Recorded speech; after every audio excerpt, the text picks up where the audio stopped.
Nunca pensé que la pobreza llegaría así. No como una crisis lenta, ni como una mala racha anunciada. Llegó de golpe, con una llave girando en una cerradura que ya no me pertenecía. Todavía recuerdo el sonido exacto. Ese clic seco, definitivo, cuando el portero cerró la puerta del edificio, y entendí que ya no podía volver a entrar. No porque no quisiera, porque ya no tenía derecho. Al menos, eso fue lo que me dijeron. Aquí ya no vive nadie con su nombre, dijo el encargado, sin mirarme. Tenía una bolsa en la mano. Nada más. Dentro, documentos, un suéter, un cargador viejo, una foto doblada. Todo lo que quedaba de una vida que, hasta hacía poco, creía segura. Me quedé parada unos segundos. No lloré, no grité. El cuerpo no reaccionó de inmediato. Primero viene el silencio interno, ese momento en el que el cerebro se niega a aceptar que todo se derrumbó tan rápido. Hasta esa mañana, yo no era pobre. Tenía una casa, tenía ahorros, tenía planes. O eso creía. La historia no empezó ese día. Empezó mucho antes, cuando decidí confiar. Confiar en la familia, confiar en palabras, confiar en promesas que sonaban razonables. Es solo temporal, me dijeron. Es una inversión segura. Somos familia. ¿Qué puede salir mal? Yo tenía dinero ahorrado. No una fortuna, pero sí lo suficiente para vivir tranquila. Años de trabajo, de cuidar gastos, de postergar caprichos. Dinero que no cayó del cielo. Dinero ganado con tiempo y esfuerzo. Y lo entregué. Poco a poco. Firma tras firma. Transferencia tras transferencia. No por ambición, por confianza. Al principio, todo parecía normal, incluso positivo. Me mostraban papeles, números, explicaciones rápidas que yo no cuestionaba demasiado. No porque no supiera leerlos, sino porque no esperaba ser engañada por quienes decían cuidarme. Luego empezaron los retrasos. Este mes no podemos devolverte nada. Hubo un problema administrativo. El mercado está difícil. Yo escuchaba, asentía, esperaba, hasta que un día pregunté algo más concreto. ¿Puedo ver el estado real de las cuentas? El silencio fue distinto, no incómodo, defensivo. ¿Desconfías de nosotros? Me dijeron. Eso duele. Después de todo lo que hicimos por ti. Ahí empezó la culpa. Esa culpa que no te corresponde, pero que te cargan encima hasta que dudas de ti misma. Y yo dudé. Me disculpé, retrocedí. Fue el peor error. Los meses pasaron. Mi dinero desapareció de forma tan gradual que no lo noté hasta que fue demasiado tarde. Y cuando finalmente intenté recuperar algo, la respuesta fue fría, calculada, casi ensayada. Legalmente, ya no te pertenece. Firmaste. No podemos hacer nada. Intenté hablar, negociar, pedir tiempo, pedir algo. No hubo espacio. Y entonces llegó el golpe final. Tienes que irte, me dijeron un día. El lugar ya no está a tu nombre. No entendí al principio. Pensé que era una amenaza, una forma de presión, pero no, era real. Mi propia casa ya no era mía. Ese día, recogí lo poco que pude. Nadie me ayudó. Nadie preguntó si tenía dónde ir. Nadie mostró vergüenza. Salí a la calle con esa bolsa en la mano, y una sensación que no sabía nombrar todavía. No era solo tristeza. Era algo más profundo. Despojo. Me senté en una banca. Miré a la gente pasar. Todos parecían tener un lugar al que ir. Yo no. Ese fue el primer día que entendí lo que significa quedarse sin dinero de verdad. No como concepto, como experiencia física. El frío en el estómago. La mente corriendo a toda velocidad. El miedo transformándose en preguntas urgentes. ¿Dónde voy a dormir? ¿A quién puedo llamar? ¿En quién puedo confiar ahora? Llamé a 2 personas. No contestaron. Llamé a una tercera. Me dijo que no podía ayudar. No los juzgué. La pobreza también aísla rápido. Nadie quiere acercarse a alguien que perdió todo. Esa noche dormí en un sofá prestado, sin pijama, sin cepillo de dientes, sin la seguridad básica de saber qué iba a pasar al día siguiente. Y ahí, en la oscuridad, llegó la primera frase que me rompió por dentro. Me dejaron en la calle. No fue una exageración, fue literal. Había pasado de tener estabilidad a no tener nada en cuestión de meses. Y lo peor no era la falta de dinero, era la sensación de haber sido usada, exprimida, vacía. Durante días caminé con esa bolsa como si fuera parte de mí. Entraba a lugares fingiendo normalidad. Sonreía cuando alguien preguntaba, ¿todo bien? Decía que sí. Siempre decía que sí, porque la vergüenza pesa más que la tristeza. Me avergonzaba haber confiado. Me avergonzaba haber firmado. Me avergonzaba no haber visto venir el abuso. Pero lo que más me avergonzaba era esto. Me sentía culpable por haber sido explotada. Esa es la trampa de la explotación económica. No solo te quitan el dinero, te quitan la voz. Te hacen creer que fue tu error, que te lo merecías por ingenua. Yo repetía mentalmente cada decisión, buscando el momento exacto en que todo se torció. No para entender, para castigarme, y mientras tanto, mi cuenta bancaria estaba vacía. No tenía ingresos, no tenía respaldo, no tenía hogar. Solo tenía algo que todavía no reconocía como fuerza. Seguía de pie. Pero en ese momento, no lo sabía. En ese momento, lo único que sentía era miedo. Un miedo silencioso, constante, que no se va ni cuando cierras los ojos. La historia de cómo me empobrecieron no terminó ese día. Ahí apenas empezó la parte más dura. Porque tocar fondo no es caer, es despertar al día siguiente y darte cuenta de que nadie va a rescatarte. Y yo todavía no sabía cómo iba a salir de ahí. La mañana siguiente llegó sin compasión. Me desperté antes de que sonara el reloj, no porque tuviera algo que hacer, sino porque el cuerpo ya no sabía descansar. Dormir cuando no tienes un lugar propio es distinto. Es liviano, interrumpido, vigilante. Abres los ojos y lo primero que haces no es estirarte, sino ubicarte. ¿Dónde estoy?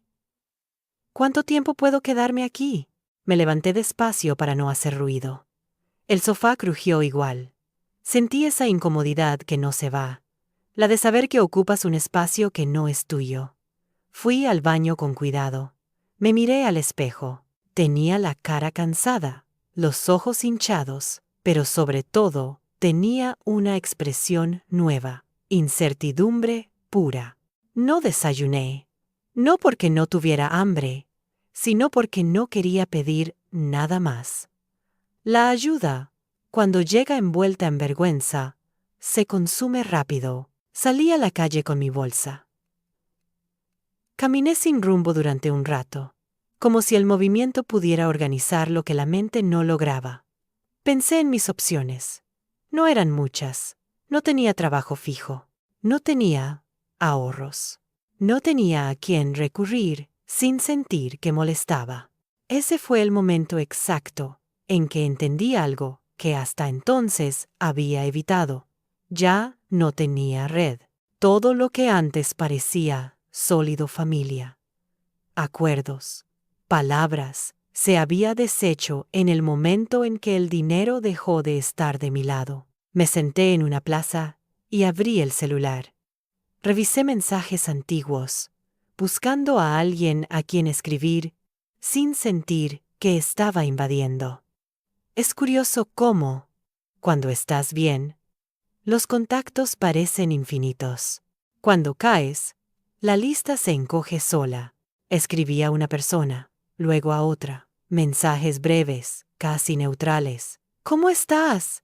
¿Nos podemos ver? No pedí ayuda explícitamente. Todavía no estaba lista para eso. Las respuestas tardaron.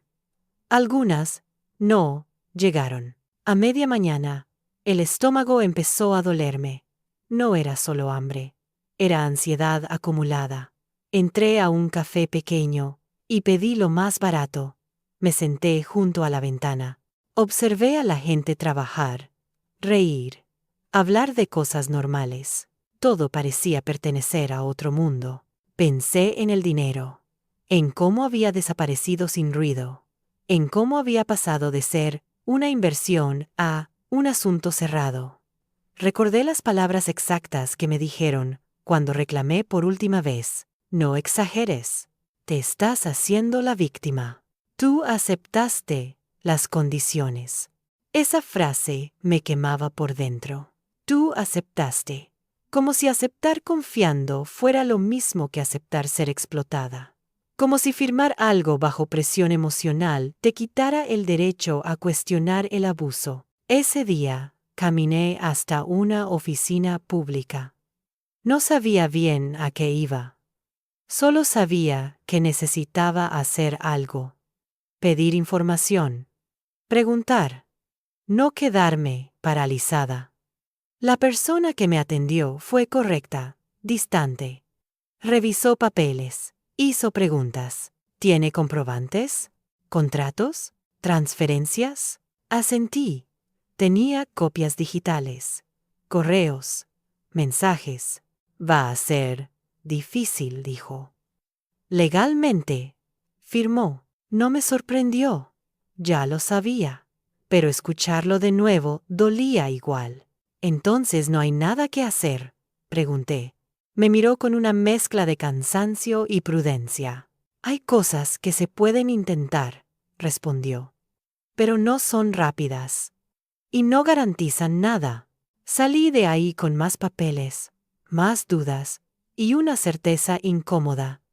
La justicia no camina al ritmo de quien lo perdió todo. Esa tarde, por primera vez, pensé seriamente en el trabajo. En cualquier trabajo. No importaba el tipo. Importaba sobrevivir. Abrí portales. Mandé currículums antiguos. Actualicé datos desde el celular. Todo parecía improvisado, frágil. La noche llegó sin soluciones. Dormí esa vez en un lugar distinto. Prestado, temporal, siempre temporal. Y ahí apareció otra capa del empobrecimiento. La pérdida de intimidad.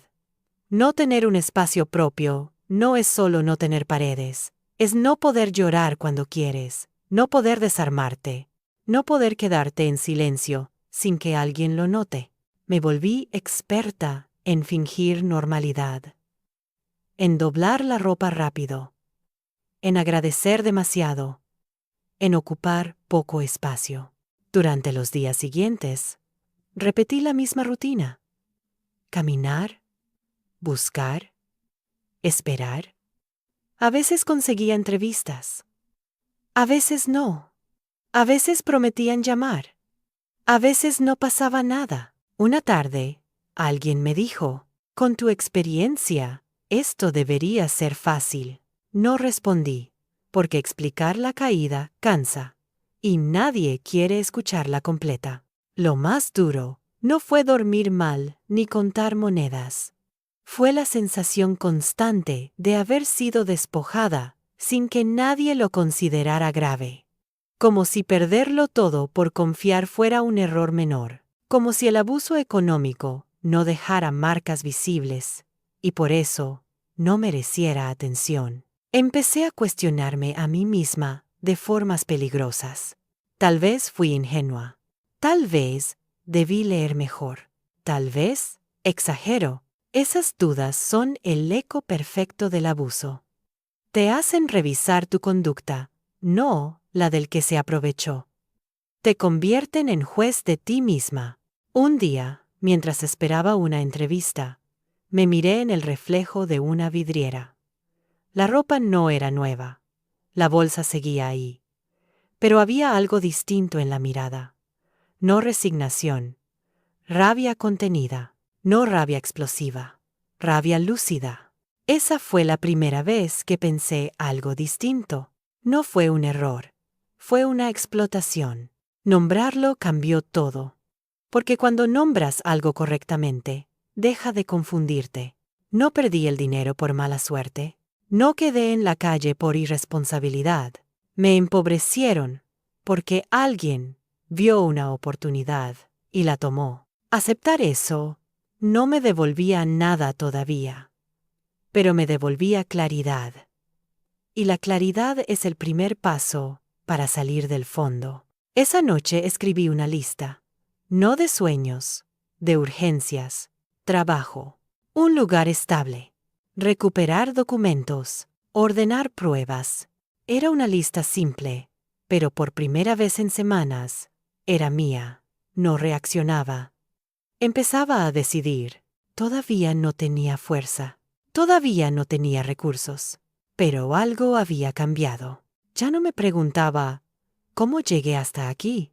Empezaba a preguntarme, ¿cómo salgo de aquí?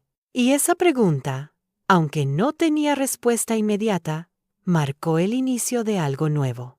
La pobreza me había dejado sin dinero, sin casa y sin red, pero todavía no me había quitado una cosa: la capacidad de volver a levantarme. Los días siguientes se mezclaron entre sí. Dejaron de tener nombre. Ya no eran lunes ni jueves. Eran días de aguantar. Días en los que el objetivo no era avanzar, sino no caer un poco más. Conseguí un trabajo temporal. Nada estable, nada digno, según los estándares de la vida que había tenido antes. Pero pagaba algo.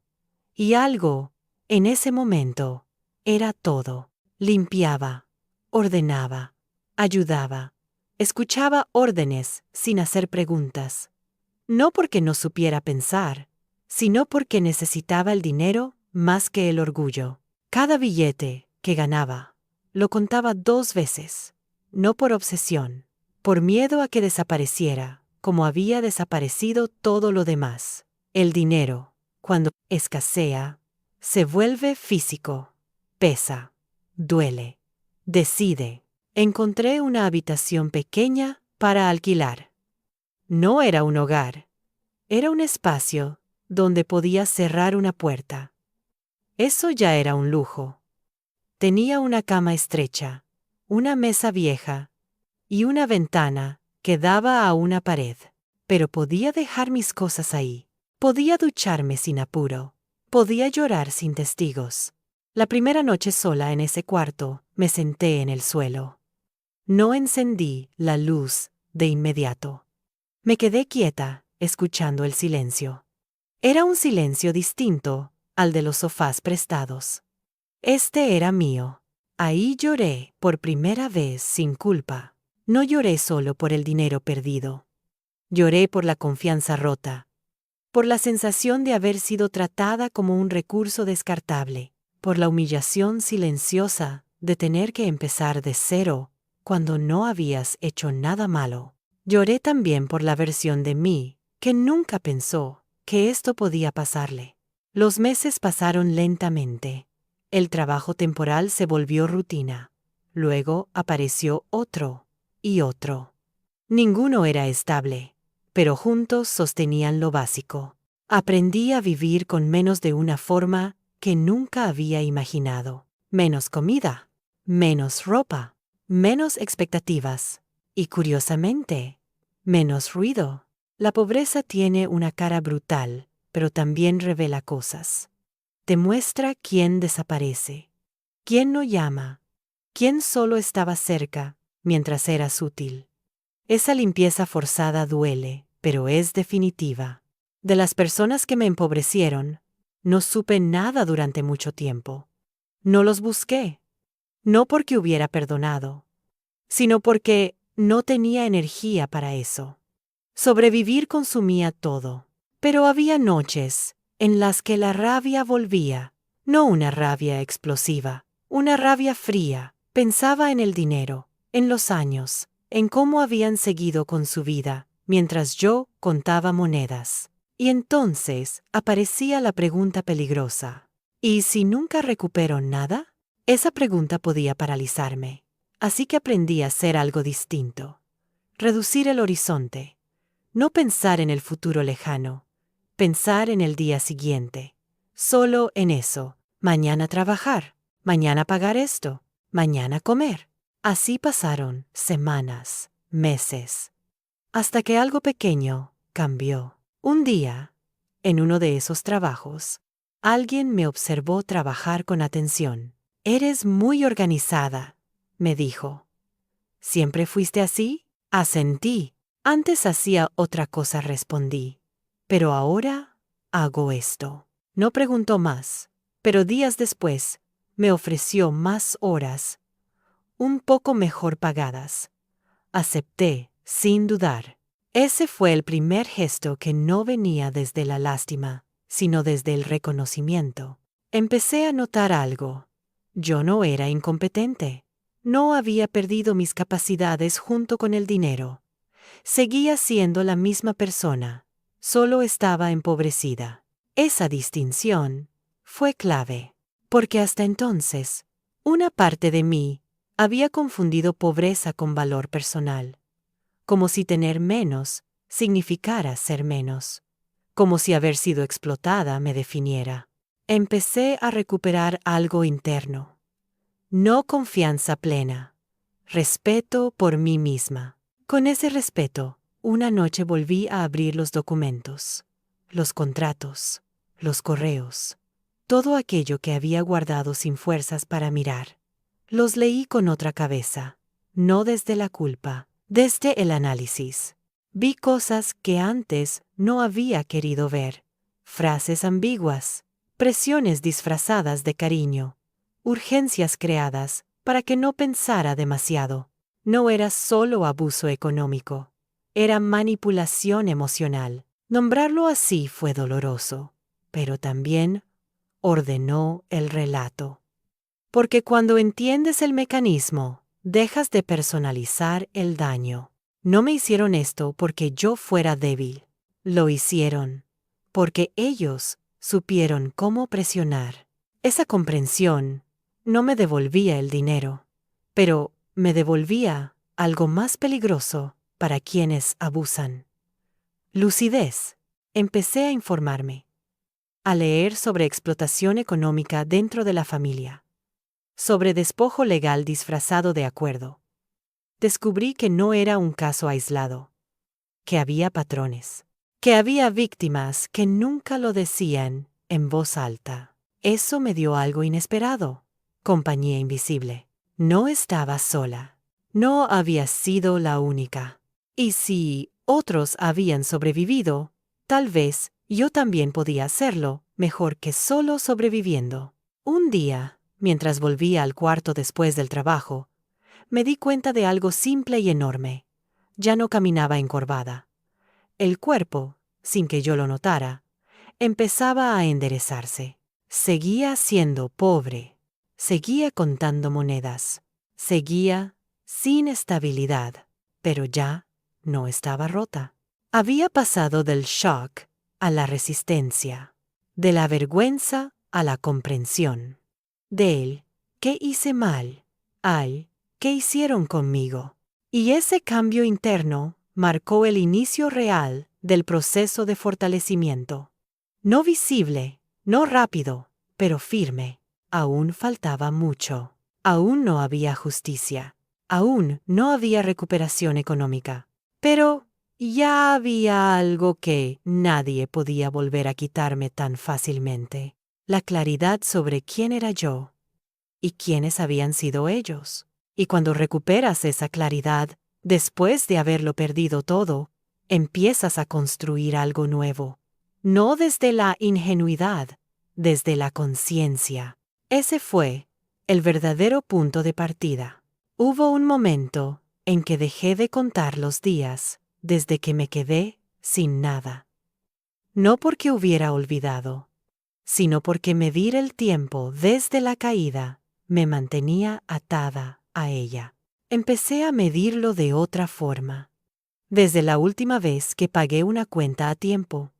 Desde la última comida completa. Desde la última noche en que dormí sin sobresaltos. El cuarto seguía siendo pequeño. La ventana seguía dando a una pared, pero ya no me parecía una jaula.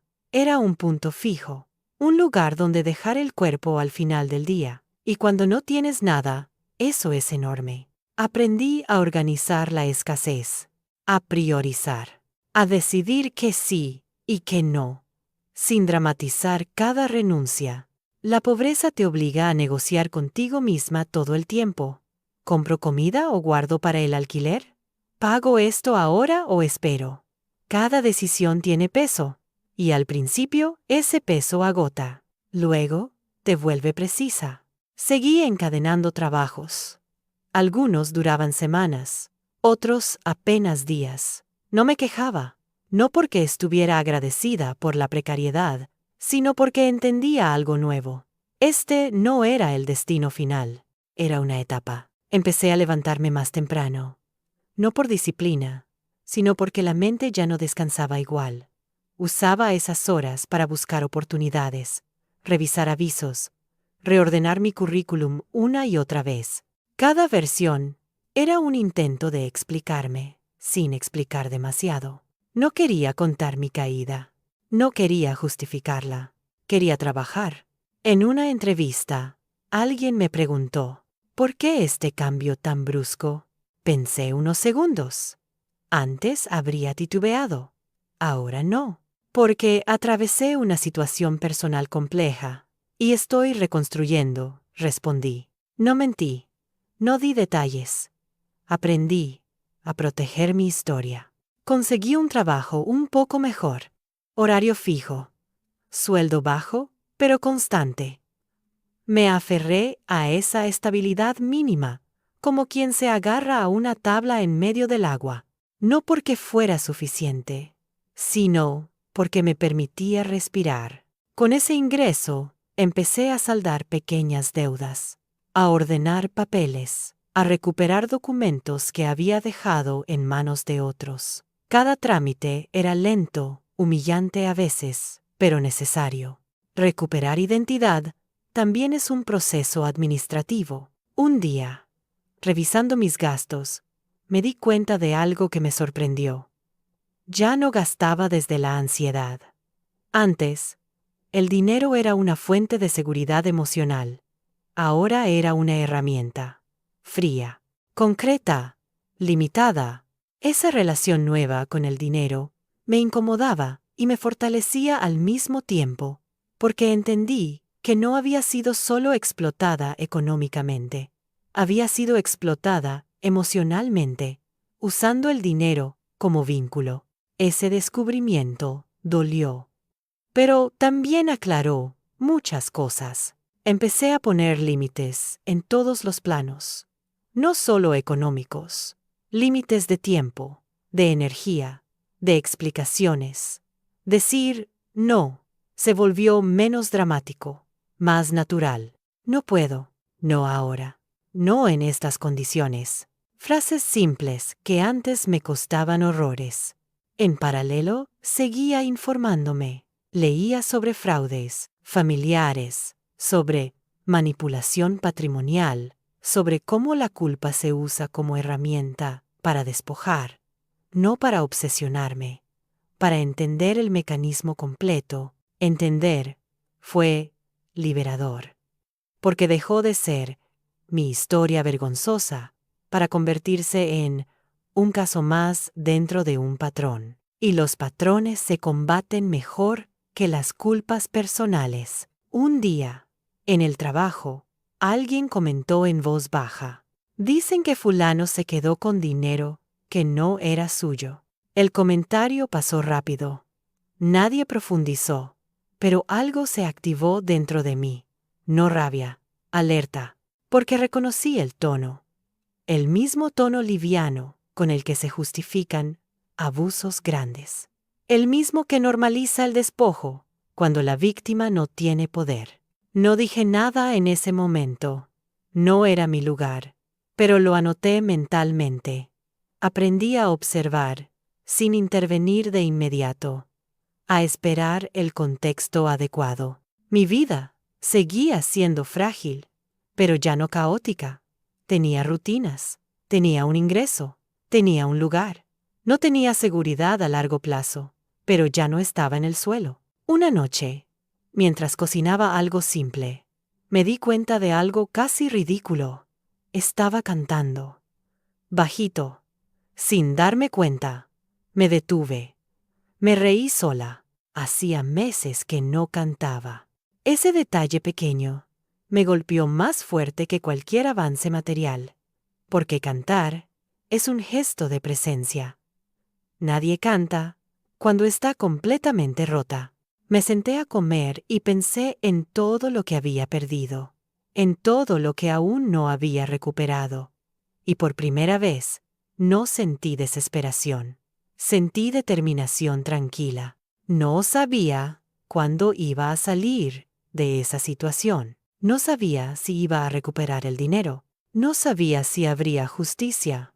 Pero sabía algo con claridad creciente. No iba a quedarme definida por lo que me hicieron. Empecé a imaginar un futuro distinto. No grandioso. No vengativo. Un futuro donde el dinero volviera a ser una herramienta y no un arma contra mí. Donde la confianza no fuera ciega, sino consciente. Ese futuro todavía estaba lejos, pero ya no era impensable. Y cuando un futuro deja de ser impensable, empieza a construirse en lo cotidiano, en decisiones pequeñas, en límites, en silencios bien colocados. Había pasado del shock a la supervivencia, de la supervivencia a la organización.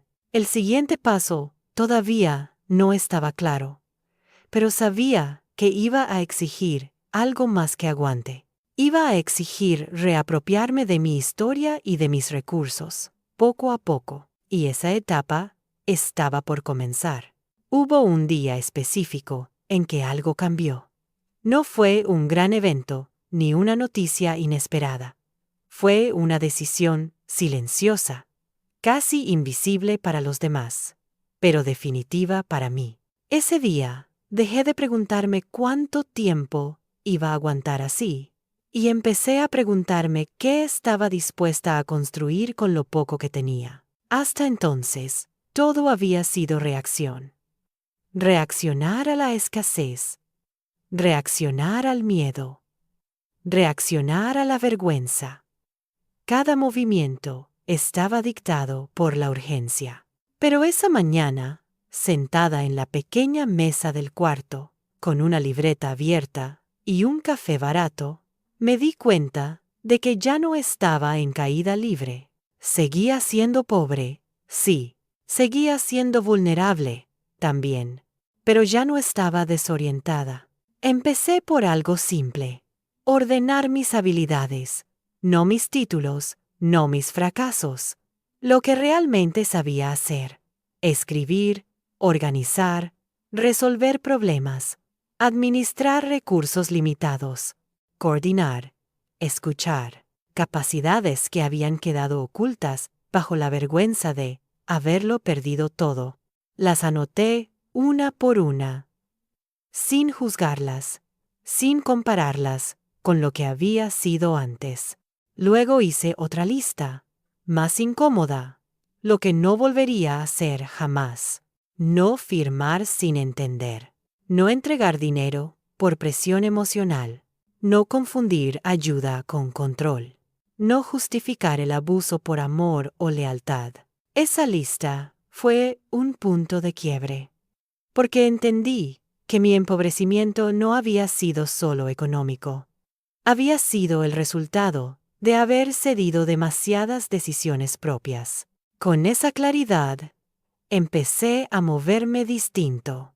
En el trabajo estable que había conseguido, comencé a ofrecerme para tareas que nadie quería.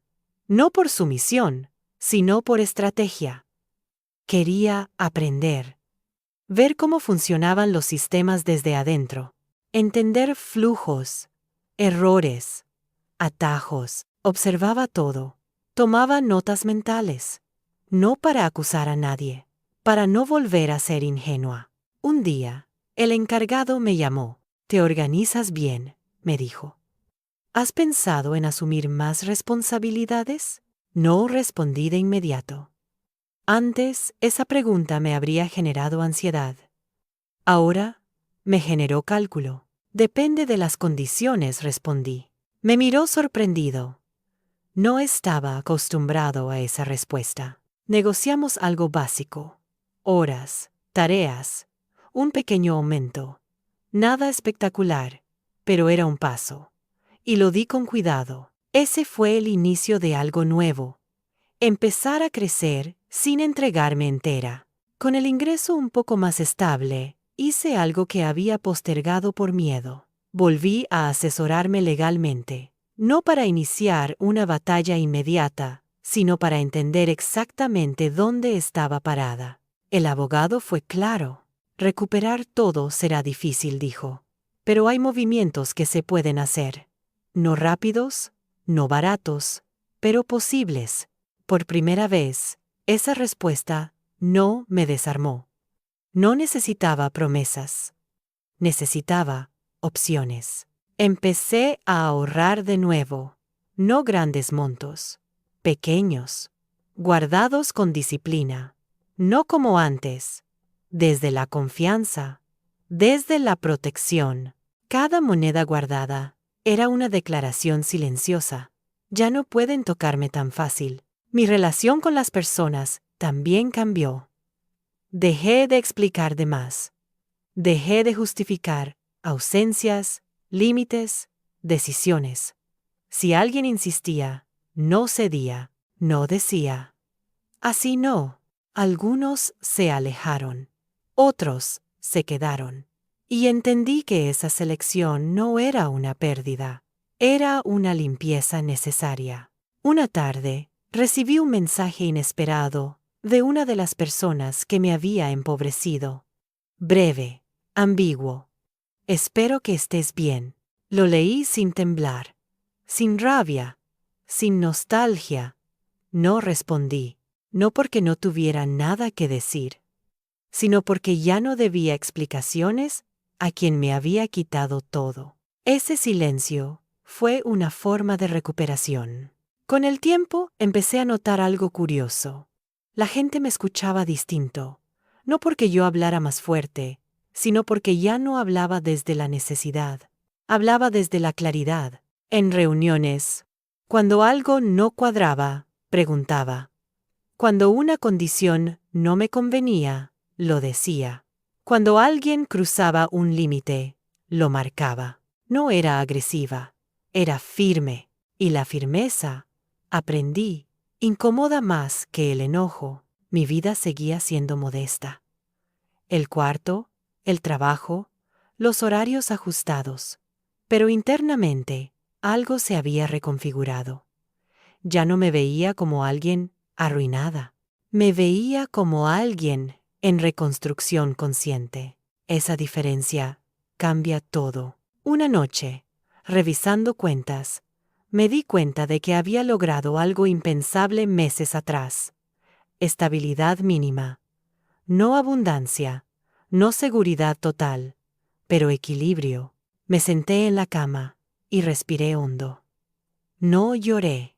Sonreí apenas, porque entendí que el verdadero empobrecimiento no había sido perder el dinero, había sido perder el control sobre mis decisiones. Y eso, poco a poco, lo estaba recuperando. Todavía no había justicia, todavía no había restitución, todavía no había cierre. Pero ya no estaba esperando que alguien me devolviera nada. Estaba construyendo algo nuevo con mis propias reglas. Y cuando empiezas a reconstruir desde ahí, el pasado deja de ser una condena y se convierte en aprendizaje. Ese fue el momento exacto en que dejé de sobrevivir. Y, aunque aún faltaba un tramo largo hacia la fortaleza real, ya no caminaba a ciegas. Caminaba con dirección. No fue de un día para otro, pero hubo un punto claro en el que entendí que el miedo ya no llevaba el volante. Seguía ahí, por supuesto. Aparecía en forma de dudas, de precauciones excesivas, de silencios medidos, pero ya no dictaba cada paso. Ya no definía mis decisiones más importantes. Ese cambio se notó primero en lo pequeño. Antes, cuando surgía una oportunidad nueva, lo primero que pensaba era, ¿y si pierdo lo poco que tengo? Ahora, la pregunta era distinta. ¿Qué necesito para que esto no me vuelva a pasar? La diferencia parecía sutil, pero no lo era. Una pregunta nace desde la amenaza. La otra, desde la estrategia. En el trabajo, mi rol se fue ampliando. Sin anuncios, sin ceremonias. Simplemente empecé a ser parte de más conversaciones, más decisiones, más procesos. La gente venía a preguntarme cosas, a pedirme opinión, a confiarme tareas sensibles. Y cada vez que eso ocurría, yo hacía algo que antes no sabía hacer. Ponía condiciones claras. Puedo hacerlo, pero necesito esto por escrito. Avanzo si tenemos este respaldo. Así no me resulta viable. No levantaba la voz. No justificaba de más. Decía lo justo, y funcionaba. Al principio, algunas personas se incomodaban. Otras se sorprendían, pero nadie me empujaba. Porque cuando hablas con claridad, sin miedo ni ataque, desarmas el juego del abuso antes de que empiece. Con el ingreso más estable, di otro paso importante. Empecé a reconstruir un pequeño fondo de seguridad. Nada grande, nada que llamara la atención. Un monto modesto, separado, intocable. No para gastar, para respaldarme. Ese fondo no era solo dinero, era tranquilidad acumulada. Era saber que, si algo volvía a torcerse, no caería al vacío de inmediato. Durante ese tiempo, seguí revisando documentos antiguos, no con obsesión, sino con distancia. Los contratos, las transferencias, las fechas, todo estaba ahí, inmóvil, esperando ser mirado sin culpa. Y al mirarlo así, entendí algo crucial. No había sido un accidente. Había sido un plan que se sostuvo, porque yo dudé de mí misma, más de lo que dudé de ellos. Aceptar eso dolió, pero también me liberó, porque dejó de ser una historia confusa y se convirtió en una lección clara. Un día, recibí una llamada que no esperaba, de un número desconocido. Hola, dijo una voz. Me dieron tu contacto. Estoy pasando por algo parecido. Escuché. No interrumpí. No aconsejé de inmediato. La dejé hablar. Cuando terminó, respiré hondo. No estás exagerando, le dije. Pero tampoco estás a salvo todavía. Lo primero es protegerte. Le di recomendaciones simples. Documentar. No firmar. No quedarse sola. No confiar en promesas sin respaldo. Colgué con una sensación extraña. No orgullo. Responsabilidad. Porque entendí que lo que había aprendido a la fuerza ahora podía servirle a otros. Esa noche pensé mucho en el dinero, en cómo había pasado de ser un instrumento de control a convertirse, de nuevo, en una herramienta, no un fin, no una medida de valor personal, una herramienta más, que debía manejar con criterio. Empecé a hablar del tema sin vergüenza, no en todos lados, no con cualquiera, pero sin esconderme. Decir, me explotaron económicamente, dejó de parecerme una confesión vergonzosa. Era un hecho. Y cuando lo decía, notaba algo. Otras personas asentían. No siempre hablaban, pero reconocían el patrón. El abuso económico es más común de lo que se dice, solo que suele quedarse en silencio. Mi relación con el pasado cambió de forma definitiva El día que dejé de fantasear con la restitución completa. No porque renunciara a la justicia, sino porque entendí que mi vida no podía quedar suspendida esperando que otros repararan lo que rompieron. Si algún día llegaba algo, lo recibiría. Si no, seguiría igual. Ese desapego fue liberador. Un fin de semana, ordenando el cuarto, encontré la vieja bolsa con la que había salido a la calle meses atrás. La miré un rato. No sentí tristeza, sentí distancia. La doblé y la guardé.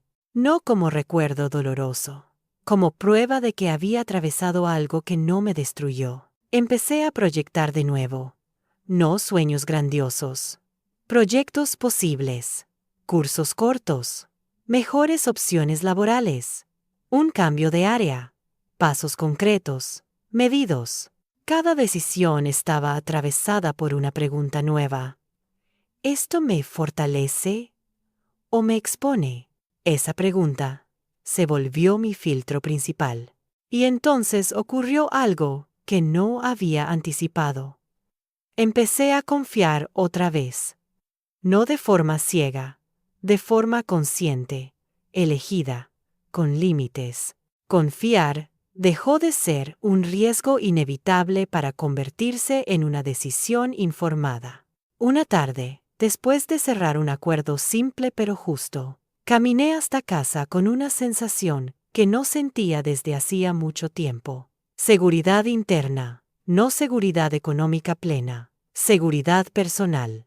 Me detuve en una esquina, respiré, y entendí que, aunque todavía no había recuperado todo lo perdido, había ganado algo que antes no tenía: la capacidad de protegerme sin endurecerme, de avanzar sin negarme, de crecer sin entregarme.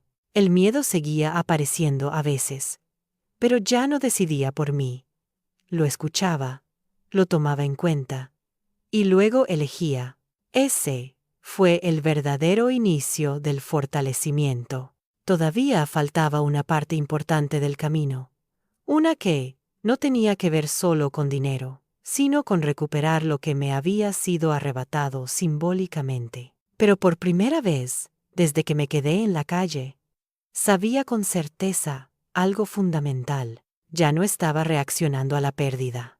Estaba construyendo desde la conciencia. Pensé que ya había dejado atrás la etapa más dura, que lo peor había pasado. Pero el pasado tiene una forma particular de probar si lo que aprendiste realmente se volvió parte de ti, o si solo fue una reacción momentánea al dolor. Una tarde, al volver del trabajo, vi un mensaje perdido en el teléfono.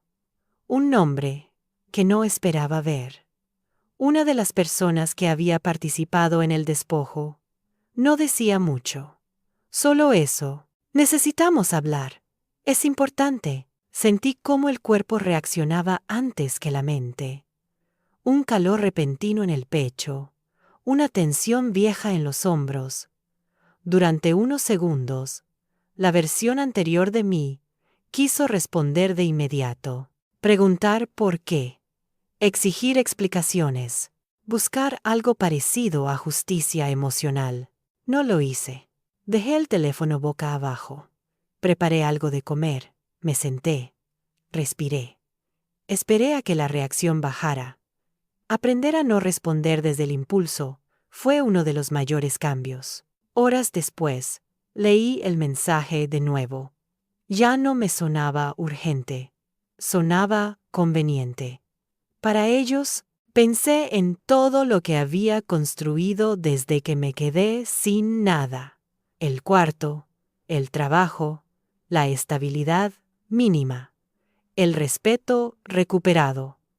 Pensé también en todo lo que había perdido por confiar sin límites. Entonces entendí algo con claridad. No tenía ninguna obligación de abrir esa puerta. Respondí con una sola frase: si es algo legal, háblalo con mi abogado. Nada más. El silencio que siguió fue largo, definitivo. Ese intercambio breve me dejó algo claro. Ya no necesitaba enfrentar el pasado para demostrar nada. Lo enfrentaba simplemente, no dejándolo entrar otra vez. Días después, alguien más intentó acercarse, esta vez con un tono distinto, más suave, más humano. Nunca fue mi intención que terminaras, así me dijeron. Las cosas se nos fueron de las manos. Esa frase me acompañó todo el día. Se nos fueron de las manos, como si el empobrecimiento ajeno fuera un accidente menor, como si quedarse con el dinero de otro fuera una consecuencia desafortunada, no una decisión. No respondí tampoco, porque entendí algo importante. Explicarles el daño no iba a cambiar nada. El que no ve el abuso cuando lo comete, rara vez lo entiende cuando se lo nombran. Mi silencio no era venganza. Era límite. En paralelo, mi vida seguía avanzando. No rápido, no de forma espectacular, pero con dirección. En el trabajo, me ofrecieron participar en un proyecto nuevo, más exigente, mejor remunerado. Dudé unos segundos. Luego, acepté. Con condiciones claras. Ese proyecto marcó otro cambio. Empecé a manejar recursos, pequeños al principio, luego más grandes. Y cada vez que tocaba dinero, contratos, decisiones, mi forma de actuar era distinta. Todo documentado, todo claro, todo respaldado. Alguien me dijo una vez, eres muy cuidadosa. Asentí. Aprendí a hacerlo. Respondí. No era desconfianza, era conciencia aplicada. Con el tiempo, noté algo curioso. Ya no hablaba del pasado con carga emocional. Cuando lo mencionaba, era como quien relata un hecho distante, sin temblor, sin vergüenza, sin necesidad de convencer a nadie. Eso también es una forma de fortalecerse. Un día, mientras ordenaba papeles, encontré un documento viejo, uno de los primeros contratos que había firmado. Lo leí con calma, con distancia. Vi cosas que antes no había podido ver. Cláusulas ambiguas. Lenguaje emocional disfrazado de acuerdo legal. No sentí rabia.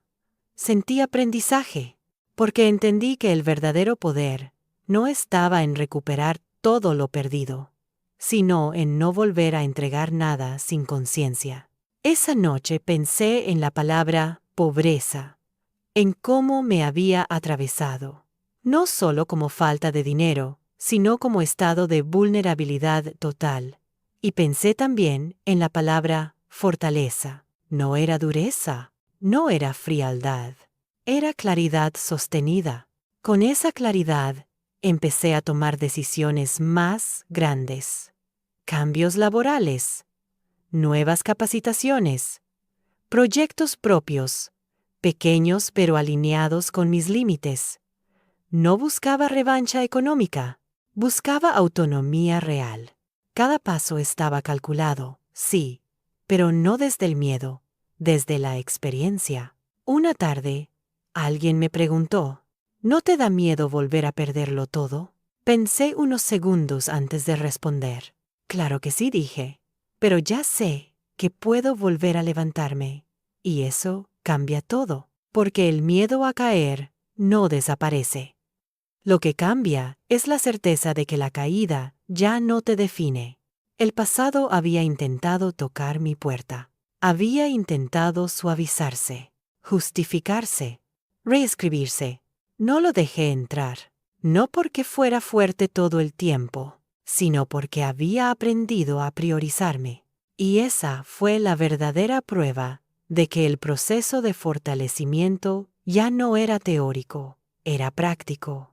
Vivido, incorporado. Todavía no había cierre definitivo, todavía no había justicia plena, todavía no había restitución económica, pero algo esencial ya estaba en su lugar. Mi vida no estaba organizada alrededor de lo que me habían quitado, estaba organizada alrededor de lo que estaba construyendo. Y cuando llegas a ese punto, El pasado puede insistir, pero ya no manda. Hubo una etapa de la que casi no hablé con nadie. No porque no tuviera nada que contar, sino porque lo que estaba pasando no era espectacular. No había giros dramáticos, ni victorias visibles, ni devoluciones repentinas de dinero. Era una reconstrucción lenta, silenciosa, que ocurría lejos de cualquier mirada.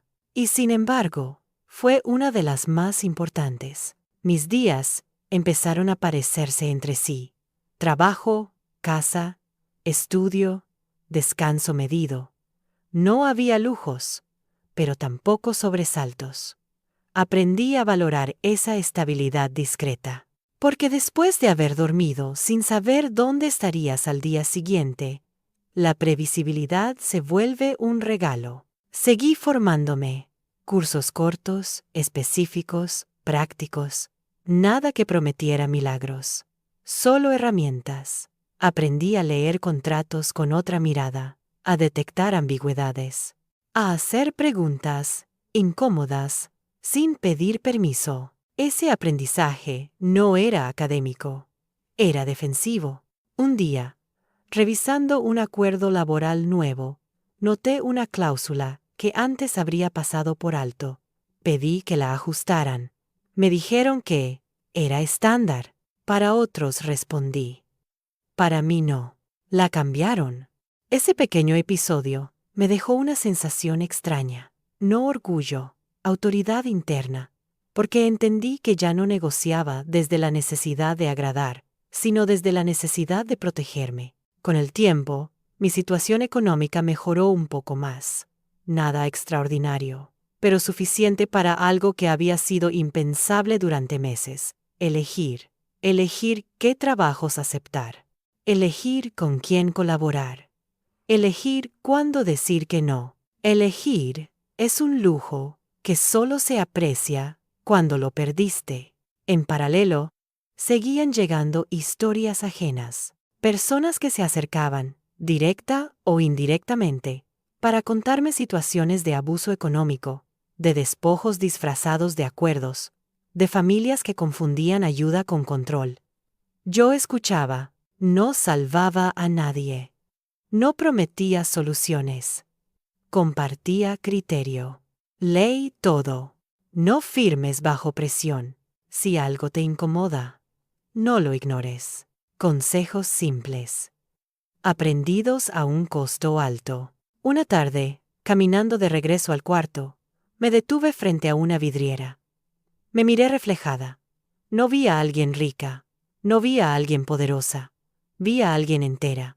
Y eso me sorprendió, porque durante mucho tiempo había confundido estar entera con tener dinero, respaldo, red. Ahora entendía que estar entera era algo distinto. No haber cedido lo que soy para sobrevivir. Mi relación con el pasado se volvió más sobria. Ya no repasaba mentalmente cada decisión buscando errores.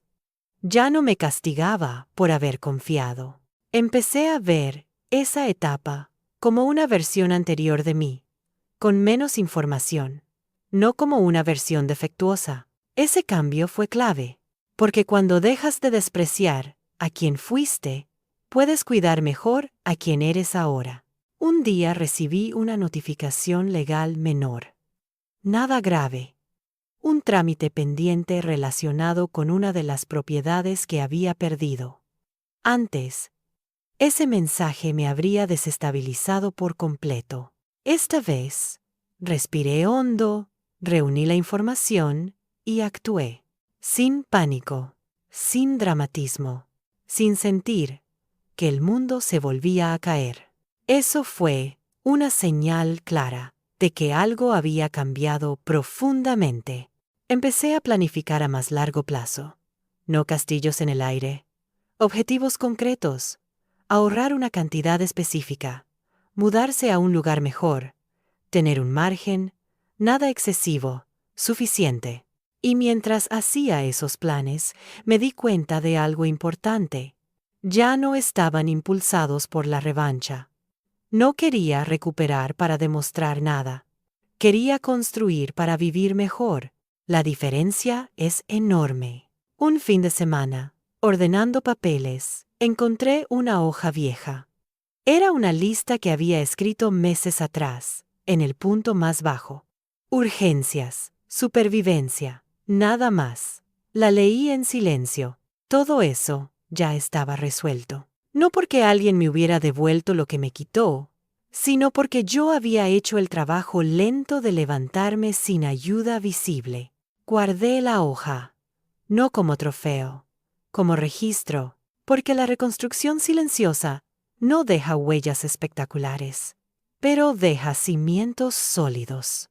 Y esos cimientos sostienen cuando vuelve a temblar. Esa etapa me enseñó algo que no había aprendido antes. No todo crecimiento necesita ser visto para ser real. Hay procesos que se fortalecen en la sombra, lejos del ruido, lejos del aplauso. Yo me había empobrecido públicamente, pero me estaba fortaleciendo en privado. Y esa combinación, caer expuesta y levantarte en silencio, cambia la forma en que caminas por el mundo. Ya no buscaba validación. Ya no temía perderlo todo de nuevo. Ya no necesitaba que nadie entendiera, porque entendía yo. Todavía quedaba una última parte del camino.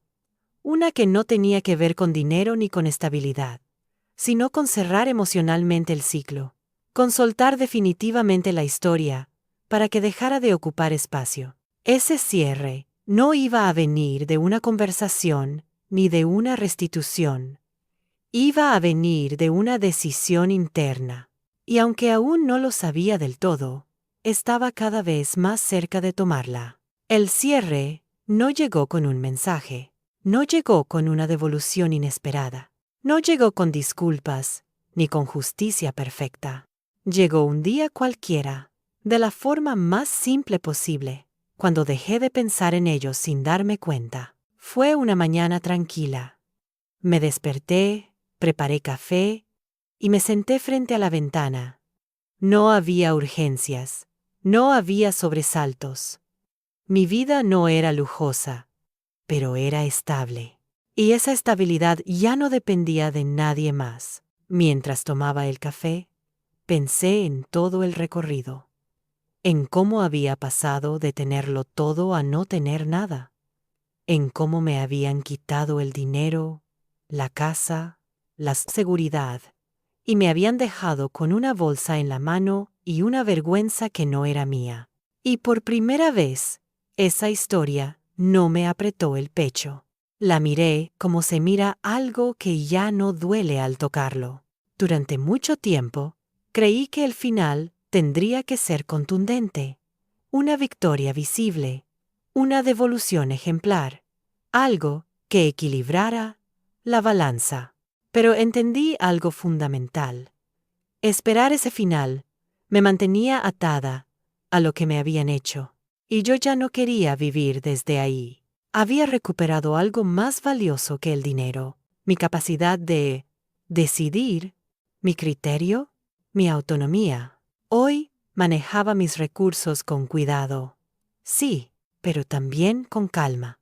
El dinero ya no era una promesa emocional, ni una amenaza constante. Era una herramienta. Una más. Había aprendido a leer personas, a detectar presiones disfrazadas de cariño, a escuchar el cuerpo cuando algo no encaja, a no justificar incomodidades con lealtades mal entendidas. Ese aprendizaje había sido caro, pero era sólido. Un día, alguien me preguntó, si pudieras volver atrás, ¿harías algo distinto? Pensé unos segundos antes de responder. No confiaría igual, dije, pero tampoco me culparía por haber confiado, porque entendí que confiar no fue el error.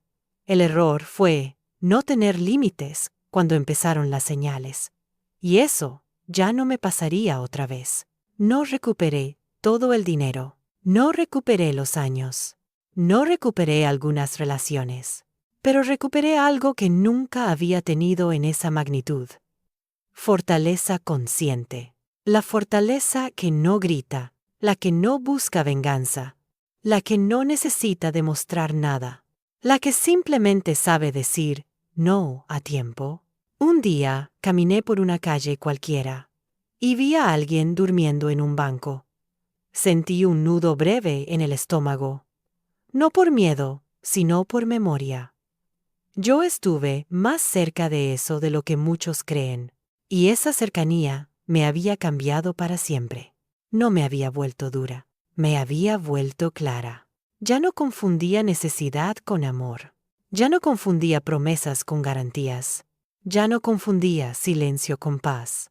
Mi historia no terminó cuando me empobrecieron, tampoco cuando empecé a ganar de nuevo. Terminó cuando dejé de medir mi valor en función de lo que me habían quitado. Hoy, si alguien intenta cruzar mis límites económicos, emocionales o personales, no discuto, no explico de más, no me justifico, simplemente no entro, porque aprendí algo esencial.